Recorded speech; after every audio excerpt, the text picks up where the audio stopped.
Assalamualaikum warahmatullahi wabarakatuh.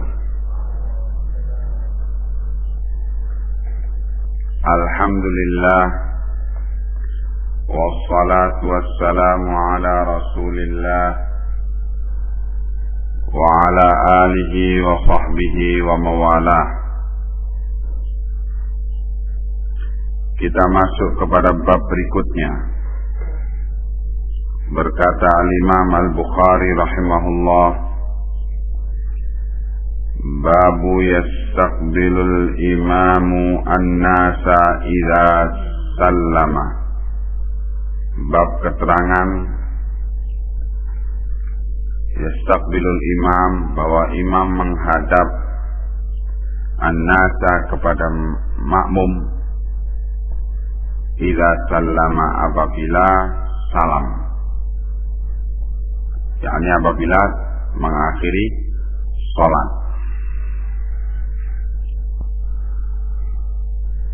An Samurah bin Jundab radhiyallahu anhu qala, dari Samurah bin Jundab yang Allah telah meridai beliau, bahwa beliau menyatakan, kana Rasulullah sallallahu alaihi wasallam, bahwa Rasulullah sallallahu alaihi wasallam idza shalla salatan, apabila beliau telah selesai menunaikan satu salat, aqbala alaina biwajhihi, Rasulullah menghadap kepada kami dengan wajah beliau, menghadapkan wajah beliau kepada kami. Imam apabila selesai sholat itu memutar posisi duduknya yang semula menghadap kiblat terus menghadap makmum. Tapi kalau makmum tidak ikut memutar posisi duduknya, makmum tetap pada posisinya menghadap kiblat. Sebab kalau makmum sudah kita bahas kemarin, selama dia sesudah salam itu sampai dia pindah tempat,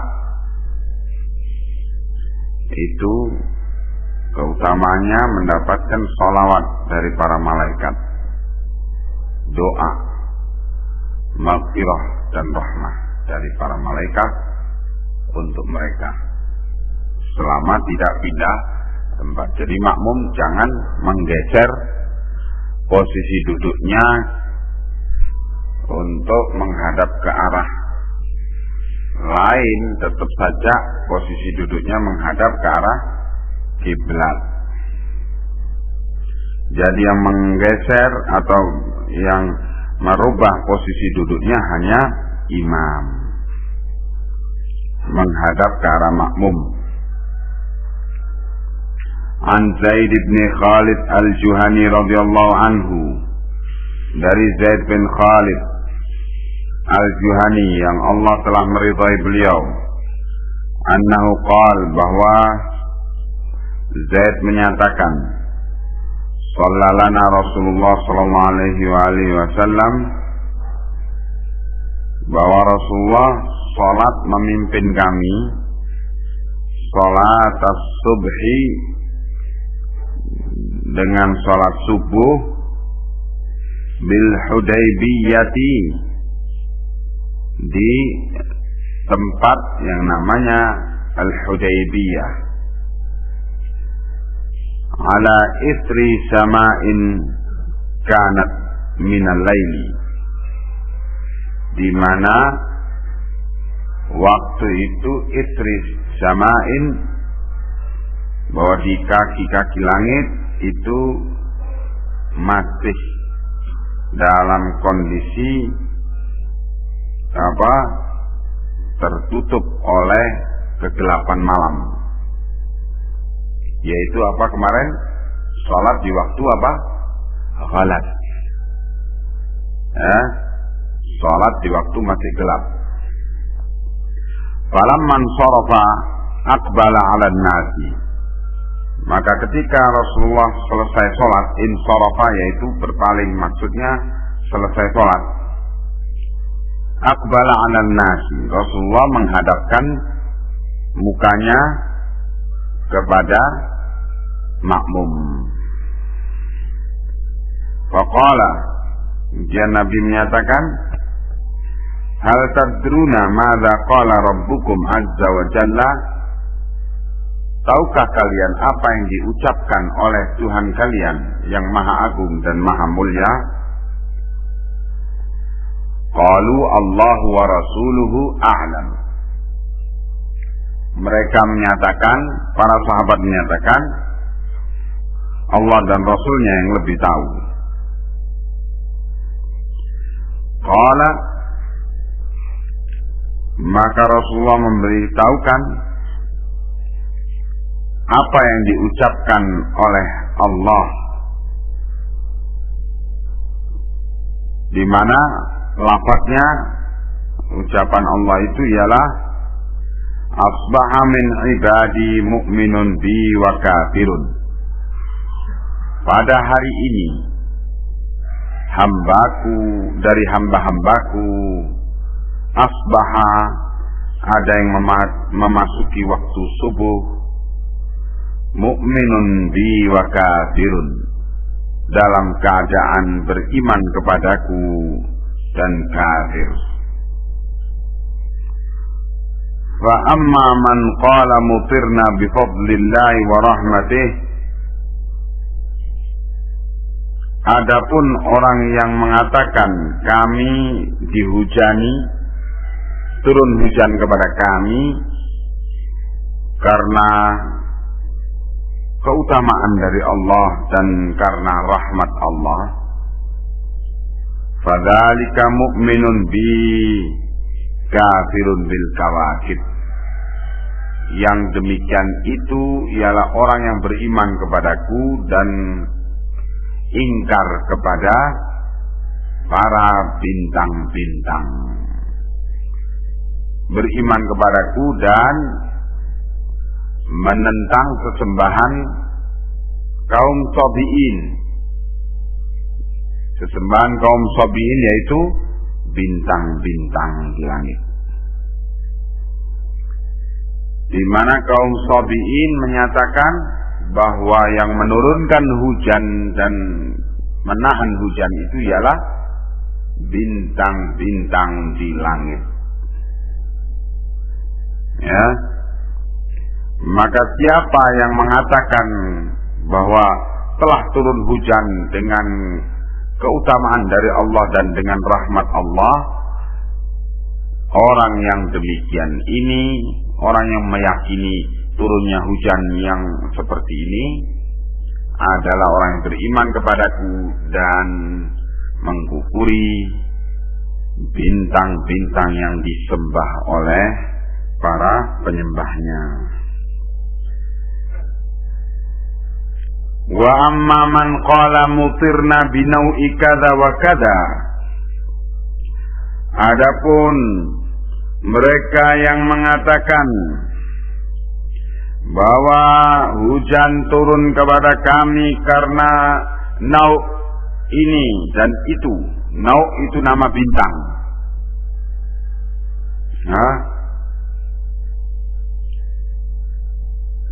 Nawa itu nama bintang. Istilah-istilah perbintangan yang dipercayai oleh para penyembah bintang. Agama ini juga merasuk di kalangan orang Arab jahiliyah, karena orang-orang Arab jahiliyah melakukan hubungan perdagangan, pertanian, dan budaya dengan bangsa-bangsa tetangga,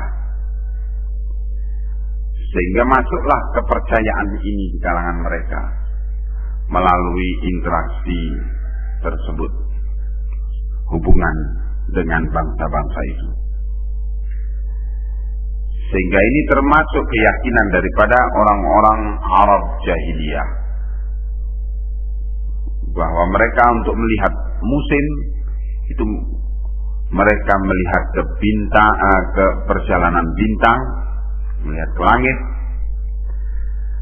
dan mereka mempelajari ilmu perbintangan tersebut, ilmu astronomi. Kalau bintang yang bersinar demikian, oh itu namanya bintang ini. Kalau bersinar begitu, oh bintang demikian. Kalau terbitnya bintang itu, terlihatnya bintang itu pada waktu demikian, oh itu namanya bintang ini dan itu. Melalui bintang-bintang itu mereka meramal nasib, meramal kejadian-kejadian yang akan datang. Ini adalah keyakinan kaum Sabi'in. Sehingga mereka sampai pada tingkat meyakini bahwa yang membawa hujan itu dan menurunkan hujan itu ialah bintang Nawa yang begini dan begitu. Nau kada wa kada.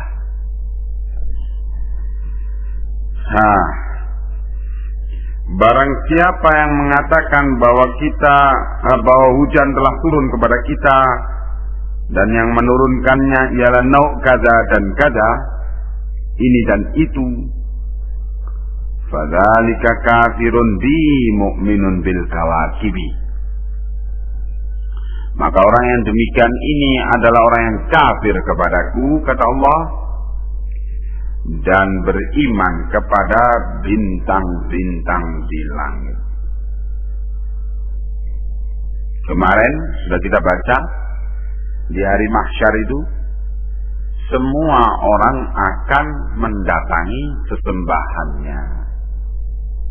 Maka orang yang meyakini hujan itu diturunkan oleh bintang ini dan itu, di hari kiamat dia akan mencari bintang ini dan itu yang merupakan sesembahannya.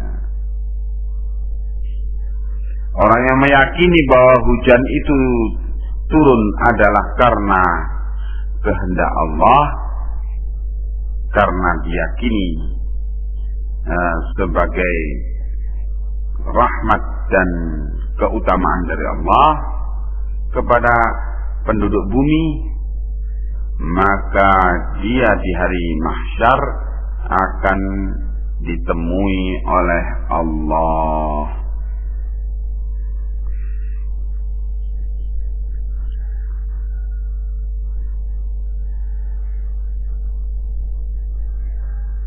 Kemudian dari hadis ini menunjukkan bahwa Nabi kalau habis salam itu menghadapkan wajahnya ke makmum, dan kadang-kadang Nabi memberikan kultum, kuliah 7 menit kepada makmum, karena adanya berita penting maka segera diingatkan makmumnya. Atau kadang-kadang Nabi melihat sesuatu perbuatan pada makmum, Nabi segera menyampaikan kultum.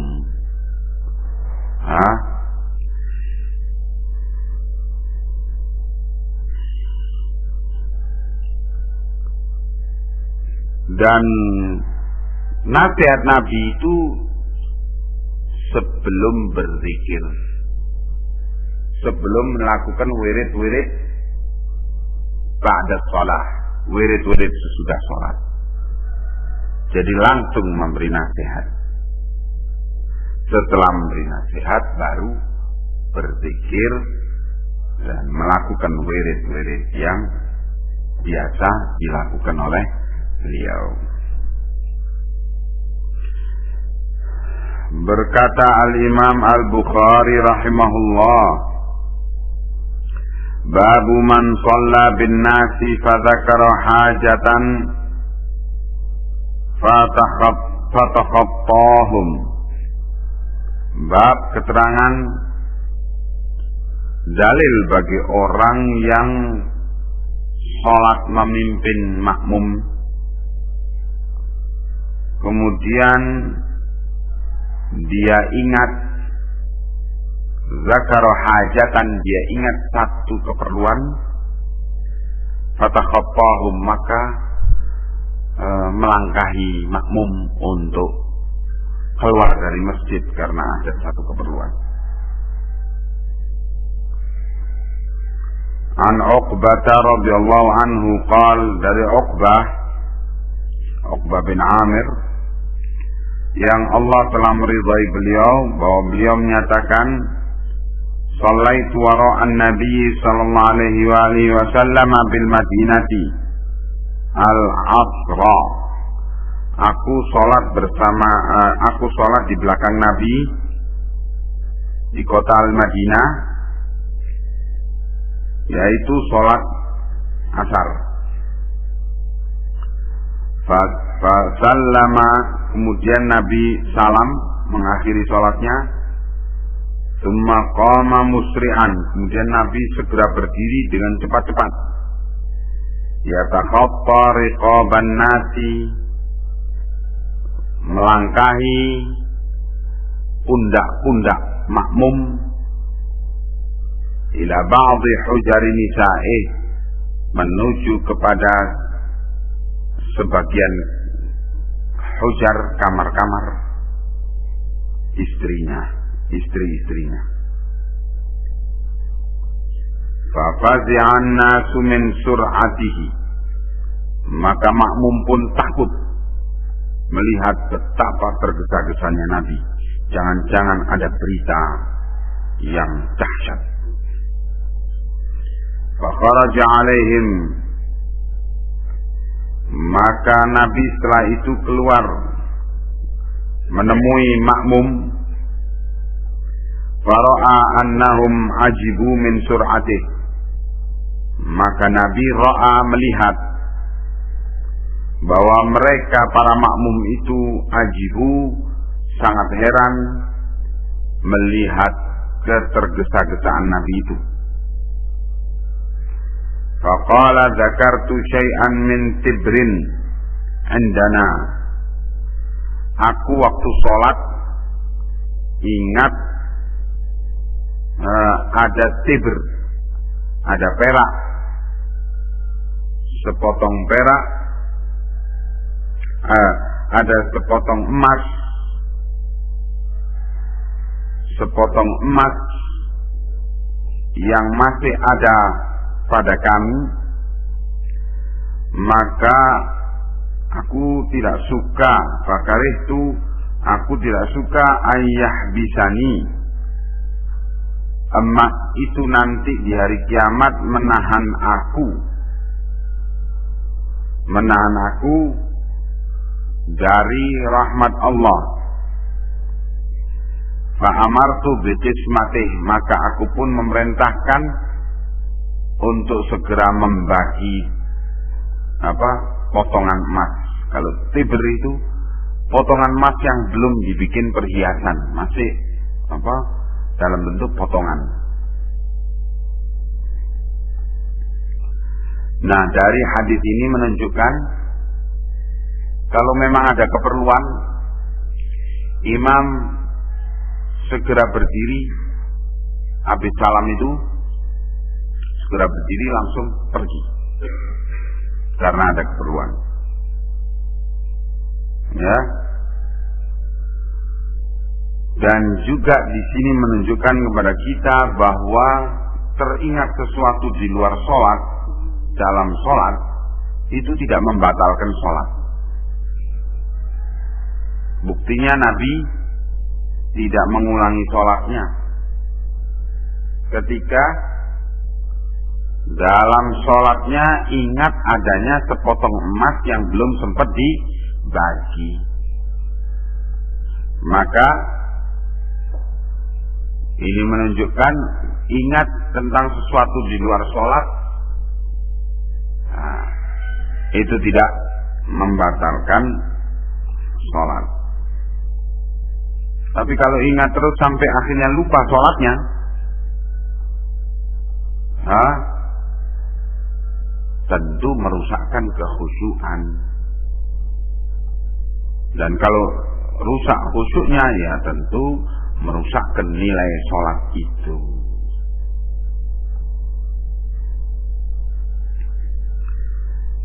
Babul insirafi anil yamini washimal. Bab keterangan bahwa Nabi itu setelah salam, apakah berpaling ke kanan atau ke kiri.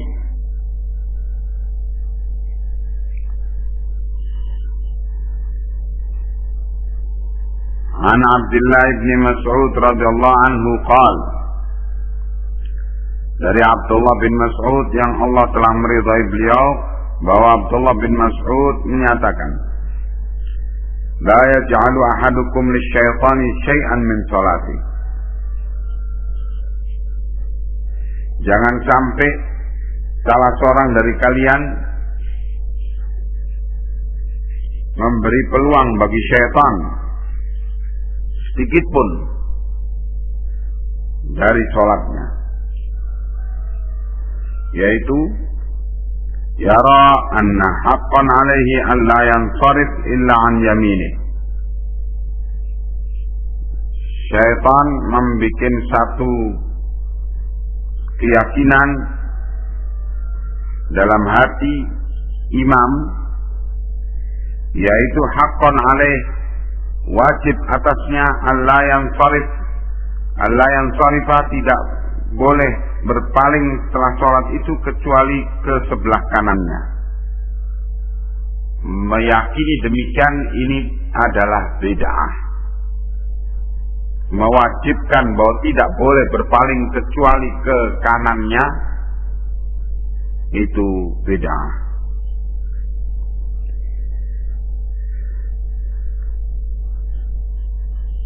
Atau meyakini tidak berpaling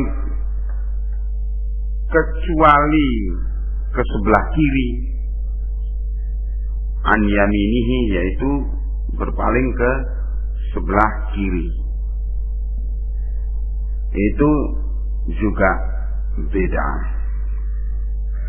Laqad ra'aitu an-nabiyya sallallahu alaihi wasallam katsiran yansarifu an yasarihi,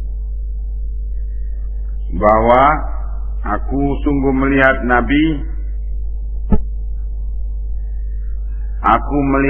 mayoritas waktunya beliau itu berpaling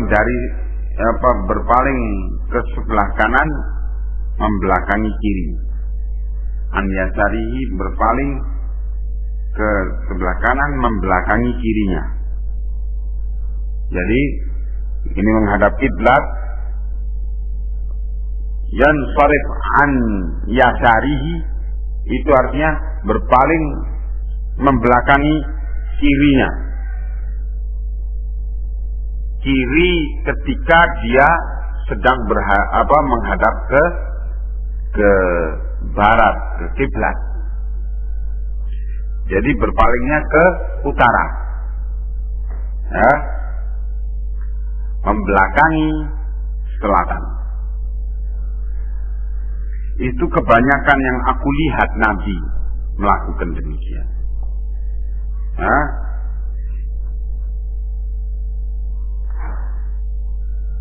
Kemudian babu ma jaa fit saumin nay wal basali wal karati. Bab keterangan tentang apa yang diakibatkan oleh bawang putih yang naik, yang basah, yang masih muda sehingga baunya menyengat, wal basal, bawang merah, wal karas, dan makanan bau-bauan.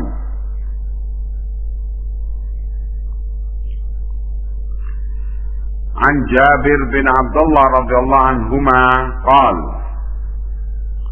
dari Jabir bin Abdullah yang Allah telah meridai beliau dan bapak beliau, bahwa beliau menyatakan qala Nabi sallallahu alaihi wasallam, bahwa Nabi sallallahu alaihi wasallam menyatakan, man akala min hadhihi syajarati yuridu tsuma, barang siapa yang makan dari pohon ini, yang dimaksud oleh beliau ialah bawang putih, fala yarshana fi masajidina, maka janganlah yarshana duduk bercengkrama dengan kami, fi masjidina, di masjid kami.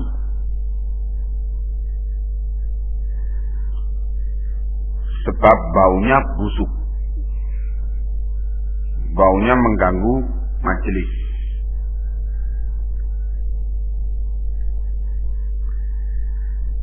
Qala rawi, berkata rawi yaitu Jabir,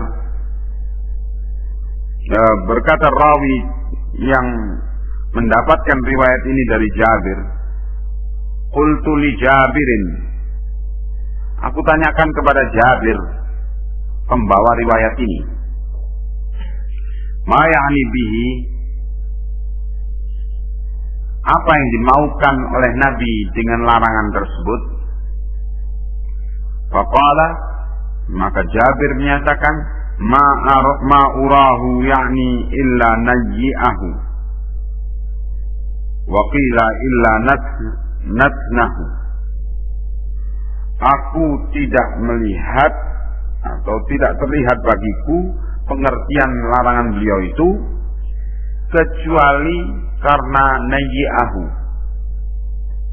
atau natnahu. Natn yaitu bau busuk, atau bau yang tidak enak daripada bawang merah itu. Itu yang menyebabkan dilarangnya duduk di majelis atau majelis ilmu, atau duduk bergabung sholat berjamaah di masjid yang mengganggu makmum yang kanan kirinya. Di samping juga mengganggu para malaikat yang ikut berjamaah pada sholat tersebut dan pada majelis-majelis ilmu itu. Wa anhu, juga dari Jabir radhiyallahu anhu,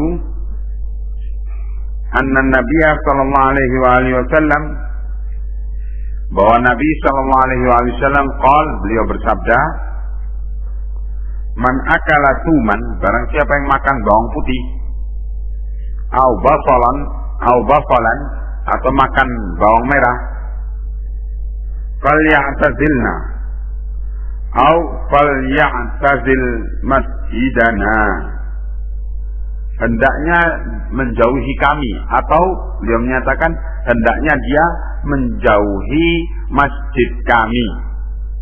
Jangan ke masjid kalau baunya masih bau, mulutnya itu masih bau bawang putih atau bau bawang merah. Wal yaq'ud fi baitihi, duduk saja di rumahnya sampai bau bawang putih atau bawang merahnya di mulutnya itu hilang. Wa anna Nabiyya sallallahu alaihi wasallam utiya bi qidrin, bahwa Nabi pernah dibawakan satu qidr, satu panci, fihi khadiratun min buqul, padanya terdapat sayur mayur, khadirat, sayur mayur, min buqul, dari sayuran. Fawajadalah rihan. Kemudian Nabi dapati di panci itu ada satu bau.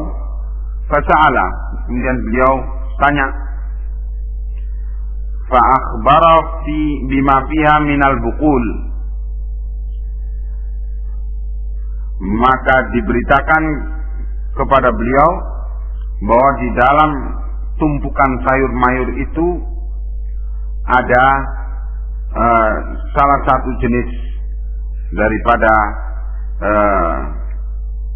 kubis-kubisan atau jenis itu.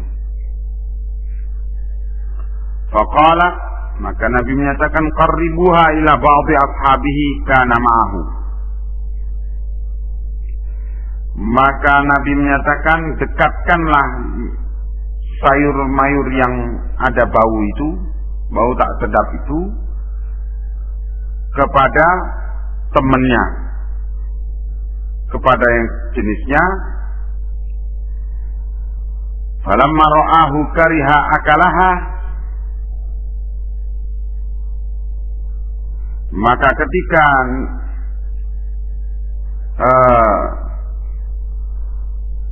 dilihat bahwa beliau tidak suka untuk memakannya, qala kul fa inni unaji man la tunaji. Ketika melihat para sahabat beliau atau orang yang membawa sayur-sayuran itu tidak suka memakannya karena memahami bahwa Nabi tidak mau memakannya,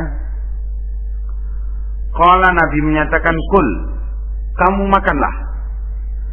Fa inni unaji man la tunaji, karena aku itu suka berbisik-bisik, bermunajat dengan Allah, dengan pihak yang kalian tidak biasa berbisik-bisik dengannya. Wa fi riwayatin utiya bi badrin, yakni tabaqan fihi khadiratun.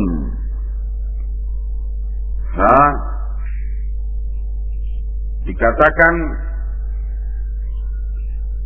bahwa dalam riwayat lain bahwa Nabi didatangkan kepada beliau dengan badr, yaitu sebongkok sayur mayur padanya.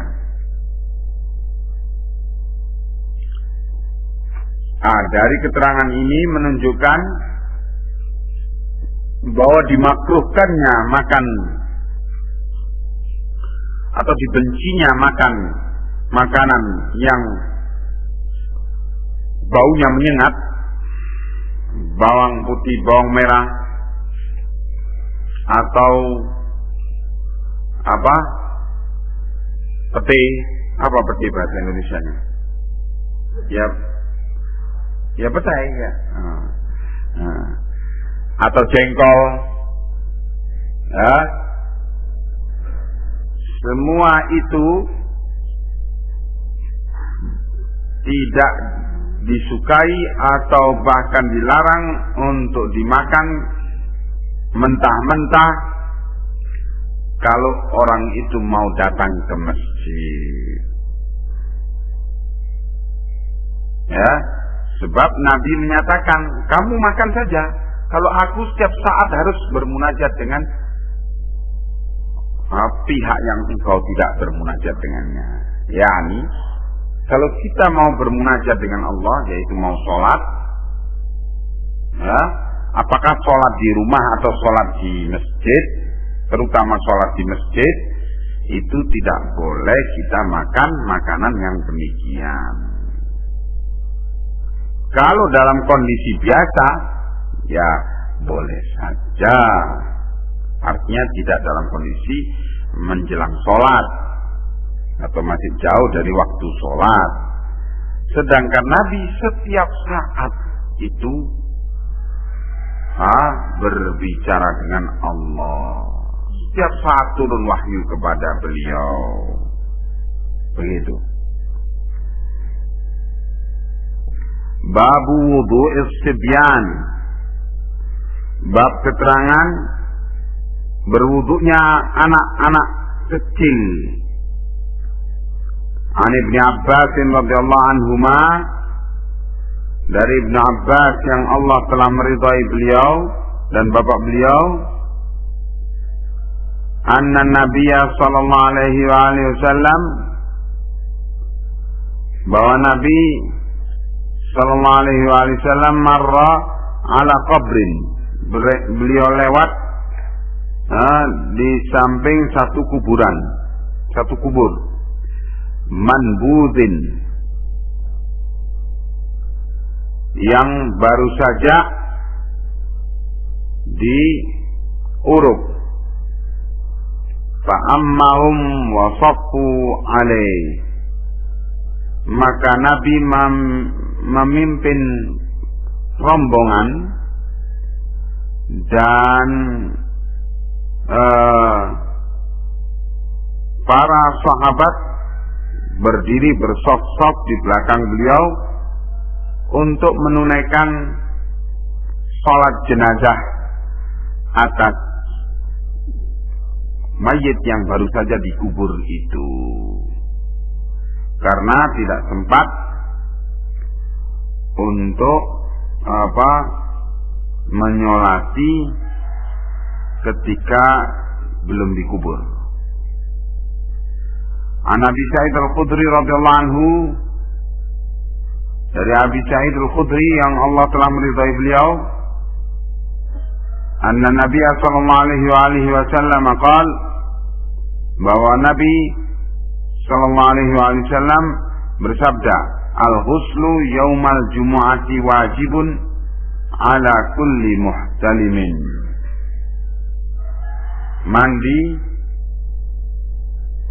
hari Jumat itu wajib atas setiap muhtalim, setiap orang yang telah balik, laki maupun perempuan,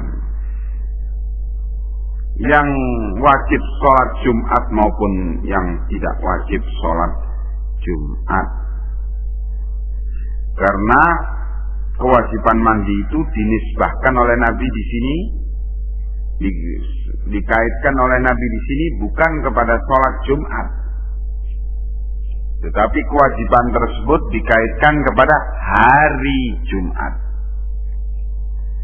Jadi yang pergi sholat Jumat maupun yang tidak pergi ke sholat Jumat tetap wajib mandi. Wanita yang haid ataupun yang suci tetap mandi, wajib mandi pada hari Jumat. Ya. Nah, dengan keumuman riwayat tersebut, An Ibnu Abbas radhiyallahu anhuma, dari Ibnu Abbas yang Allah telah meridai beliau dan bapak beliau, wa qad qala lahu rajulun, dan telah berkata kepada beliau seorang pria, syahidtal khuruja ma'a Rasulullah sallallahu alaihi wasallam, apakah pernah engkau keluar bersama Rasulullah sallallahu alaihi wasallam? Ibnu Abbas ditanyai begitu. Qala na'am. Ibnu Abbas menjawab, ya, laula makani minhu, seandainya telah tidak karena kedudukanku yang dekat dengan beliau, ma syahidtuhu, yakni min sigharihi, aku tidak pernah menyaksikan beliau, yakni min sighari, dari sejak kecilnya Ibnu Abbas maksudnya. Mengapa? Karena kedudukan Ibnu Abbas dengan Nabi saudara nisan. Ayahnya Abdullah bin Abbas adalah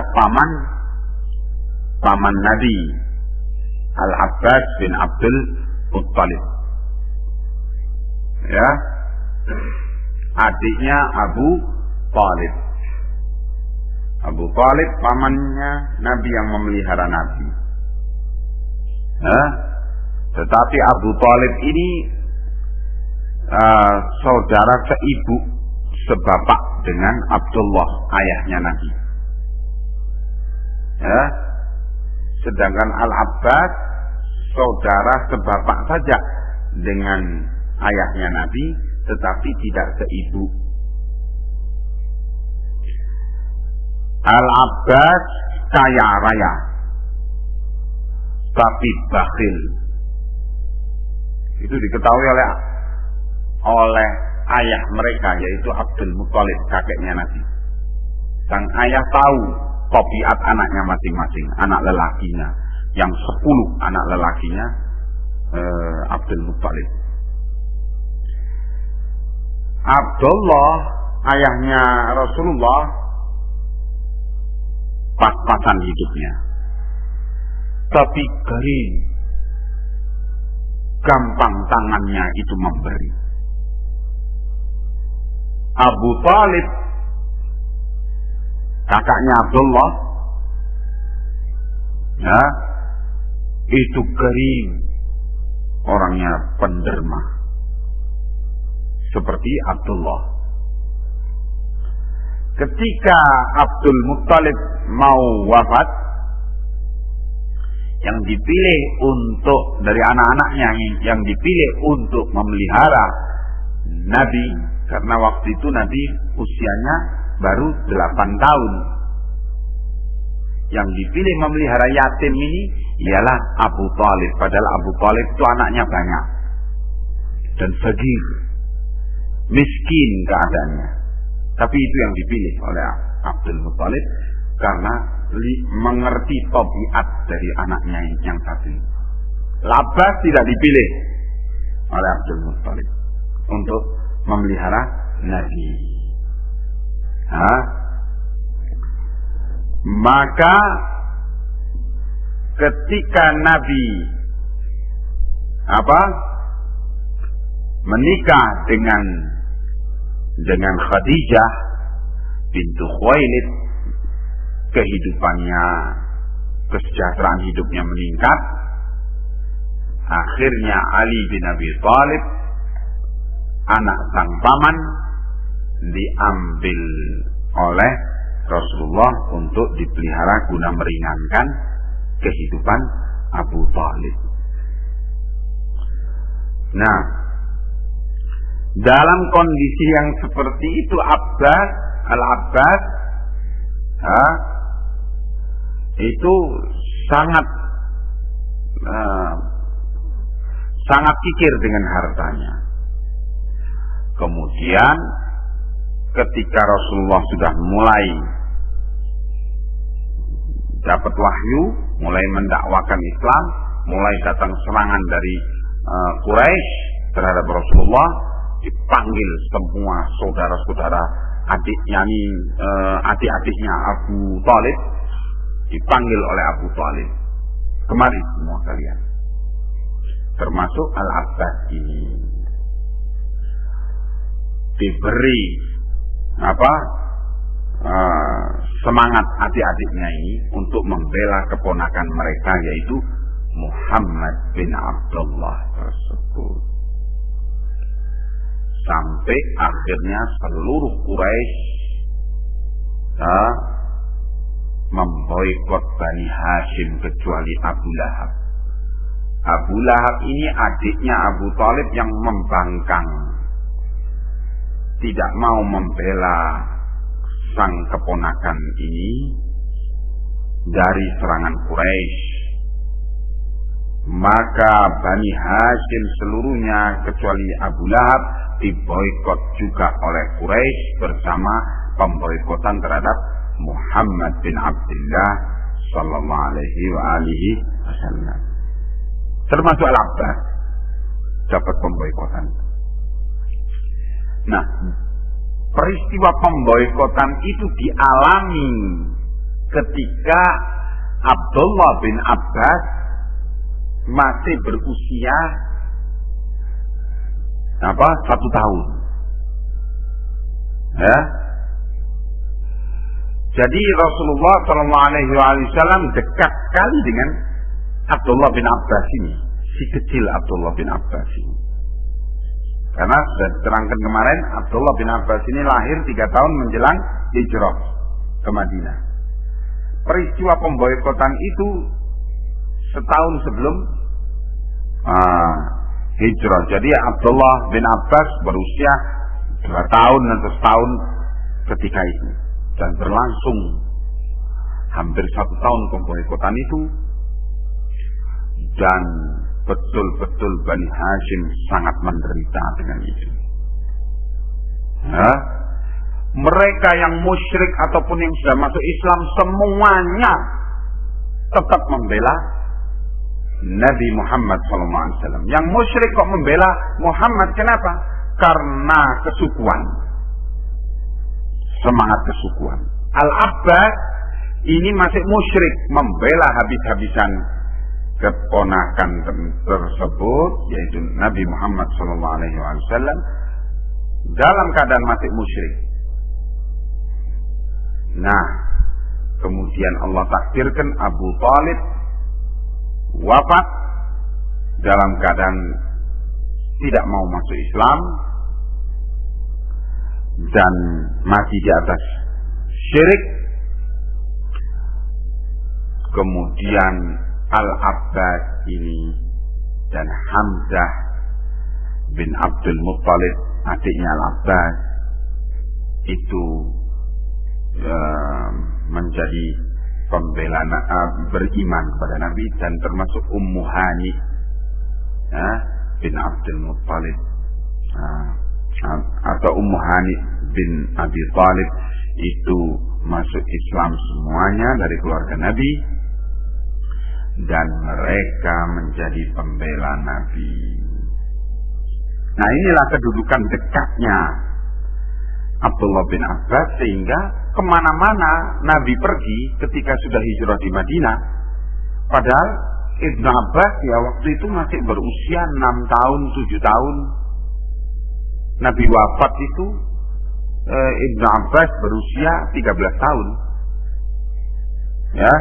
Nah, kemana-mana Nabi pergi, Ibnu Abbas nempel saja si kecil, sehingga tahu betul apa yang dilakukan oleh Nabi. Dan karena itu Ibnu Abbas banyak meriwayatkan hadis-hadis Nabi, dan Ibnu Abbas didoakan oleh Nabi,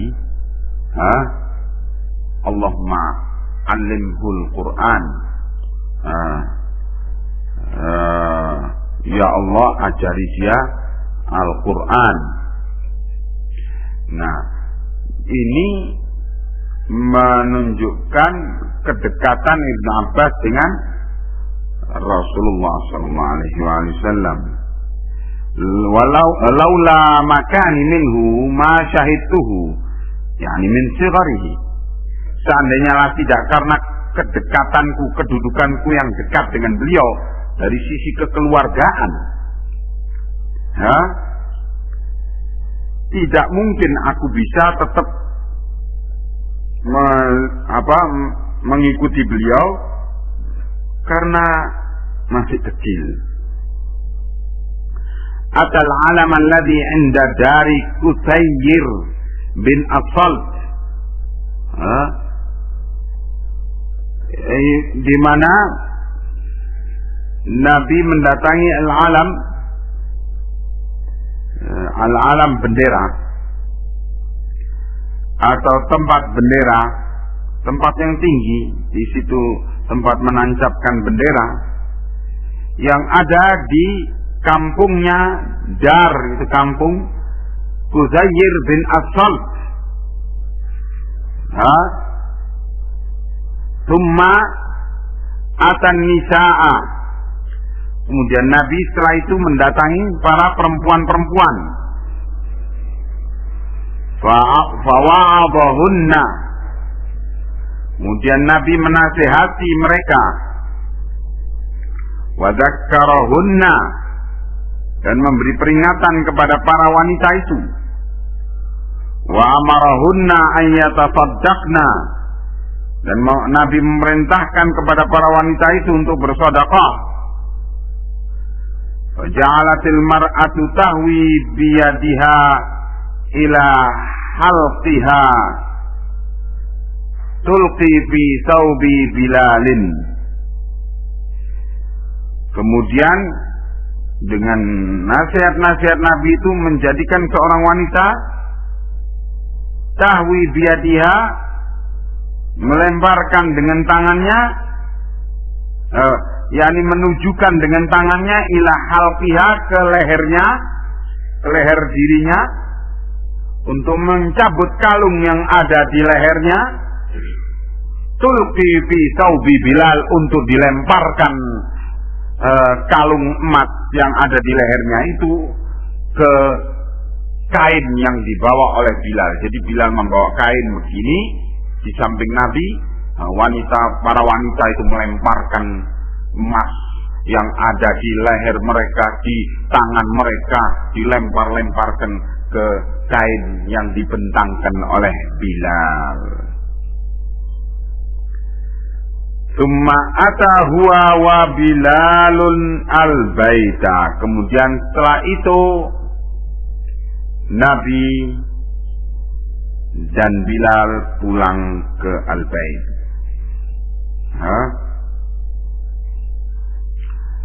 Begitu yang diriwayatkan oleh Ibnu Abbas. Dan Ibnu Abbas dalam berbagai kegiatan-kegiatan tersebut, sebagai anak kecil, sebagai sibyan, juga selalu kalau Nabi berwudu, menunaikan sholat, apakah sholat jenazah di kuburan ataukah sepulang dari nasihat tersebut, kemudian menunaikan sholat, semua itu dijalankan pula oleh Ibnu Abbas. Babu khurujin nisa'i ilal masajid bil lail wal ghalas. Bab keterangan para wanita keluar ke masjid di malam hari dan di petang hari. An Ibnu Umar radhiyallahu anhuma an Nabi sallallahu alaihi wasallam qaal, dari Nabi sallallahu alaihi wasallam beliau menyatakan, idza sta'dzanakum nisa'ukum bil laili ilal masjidi fa'dzanu lahunna. Apabila wanita-wanita kalian minta izin kepada kalian di malam hari untuk datang ke masjid, yaitu maghrib atau isya, fa'dzanu lahunna, maka izinkan bagi wanita-wanita itu untuk datang ke masjid. Dalam riwayat Muslim, Nabi tegas menyatakan, la tamna'u ima Allah minal masajid. Jangan kalian melarang para wanita-wanita untuk datang ke masjid. Ya. Nah, walaupun Nabi sangat menganjurkan dalam banyak hadis kepada para wanita untuk sholat di rumah, dan memberitakan keutamaan wanita sholat di rumah itu berlipat ganda daripada sholat di masjid. Tetapi untuk melarang tidak boleh. Ya. Begitu tuntunan Nabi sallallahu alaihi wasallam. Ila huna ya ikhwan. Assalamualaikum warahmatullahi wabarakatuh.